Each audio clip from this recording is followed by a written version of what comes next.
And welcome back to Sports Weekly on IEMG. In just a moment, we will take a look at the 2026 football schedule for the Arroyo Valley Hawks. But first, we want to talk about the NFL draft because we had local ties back here to San Bernardino. Now, here is a bit of trivia. The first player from Aquinas High School to make it to the NFL was actually just last season. Francis Mauigoa was drafted by the New York Jets just last year, but now Aquinas has two players in the NFL because Francisco's little brother, who's actually a lot bigger, Francis Mauigoa, also has made it to the NFL. He was chosen number 10 overall in the NFL draft by the New York Giants, and it sounded like this.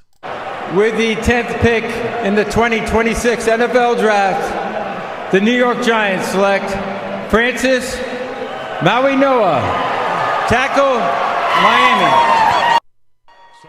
Well, Francis Mauigoa was rated as one of the top offensive linemen in this year's NFL draft, and it did not disappoint. He went number 10 overall to the New York Giants, and ironically, him and his brother will now be playing NFL in the same city from San Bernardino to the Big Apple because Francisco Mauigoa plays linebacker for the New York Jets, and now Francis Mauigoa will be playing football for the New York Giants. Can you believe that? The two first players from Aquinas are both in the NFL, both in New York, and what an accomplishment for Francis Mauigoa. There he is at the NFL draft in Pittsburgh with the commissioner Roger Goodell when he heard his name called.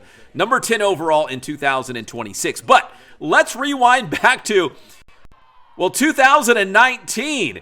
That was Francis Mauigoa as just a young freshman on that Aquinas Falcons football team that went on to win a CIF Southern Section Championship and went all the way to the state finals. Francis, even as a freshman, was one of the key players on that Falcons football team to win the title. And his brother, Francisco Mauigoa, well, he played linebacker and he played quarterback for the Aquinas Falcons. You guys might remember that. Obviously, he went from quarterback and turned to full-time linebacker in college and at the NFL level for the Jets. There's Francisco wearing number 7. But now both of the Mauigoa brothers are in the NFL. And Francis had this to say about playing at Aquinas. He said for him and his brother, the NFL dream became a reality when they played football at Aquinas High School. It was my freshman year of high school. Me and my older brother, Francisco, we both went to San Bernardino, St. Thomas Aquinas in California.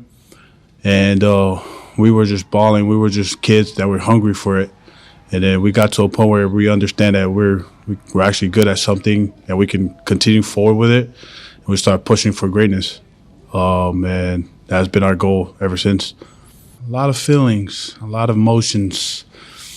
You know, when I got my name called, I mean, it was kind of a blessing, but also, you know, I was kind of thankful for that moment because all the hard work my parents had put in for me to be at this situation, you know, it's something that I've always wanted to give back to them. And to be able to experience that moment with them means a lot to me. All right, congratulations to Francis Mauigoa, again, giving Aquinas High School and the city of San Bernardino a shout-out as he was introduced by the New York Football Giants. Now, there's a couple other players with ties to San Bernardino and schools in San Bernardino who were not drafted, but they were going to sign undrafted free agent contracts. Brent Austin, a former Cajon guy. David Gusta is another former Cajon player who also played at Grand Terrace. As we tape this show, he hasn't had a contract yet, but he's another guy I expect to latch on with an NFL team to at least get the training camp and get a shot to play in the NFL. So we will keep tabs on our local guys who might end up, even though they weren't drafted, they still might end up getting contracts or invited to training camp with an NFL team. So we'll keep tabs on that. All right, if you've been watching Sports Weekly the last couple of weeks, we've been previewing the upcoming football season because a lot of our local teams are finalizing their schedules for 2026, and they've been rolling them out and sharing them with us. So without further ado, the Arroyo Valley Hawks taking a look at their schedule in 2026. And remember, they're coming off a huge bounce-back season. They won 9 football games. They made the playoffs, and they won a playoff game. They got to the second round of the playoffs. So it was a huge year for the Hawks. So the expectations are a lot bigger, and I think the schedule is going to be a lot tougher as well. Check it out.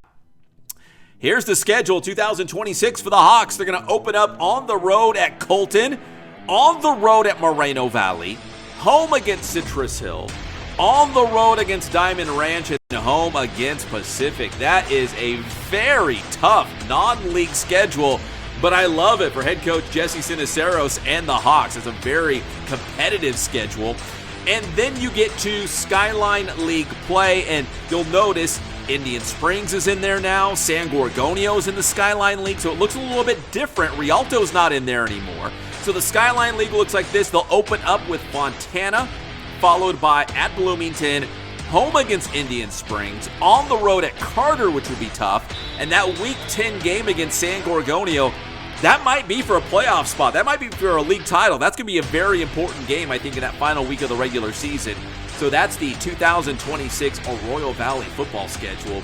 They had a great year last year, and I think this schedule in 2026, this upcoming fall, will be even tougher for the Hawks. But it's very competitive, and I love it. It's a great schedule. And we'll take a look at another football team schedule next week on Sports Weekly as well. So make sure you check back for that. We'll be talking a lot more high school football in the coming weeks. A lot of teams are in spring football right now.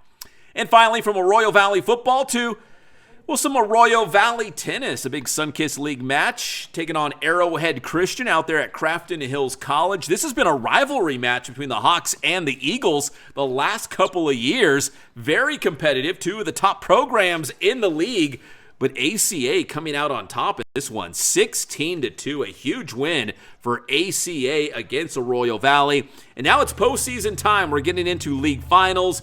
And, of course, CIF around the corner as well. Arroyo Valley's had a really good run for boys tennis. We'll see if they can put things together here after falling to ACA by a score of 16-2 out there at Crafton Hills College.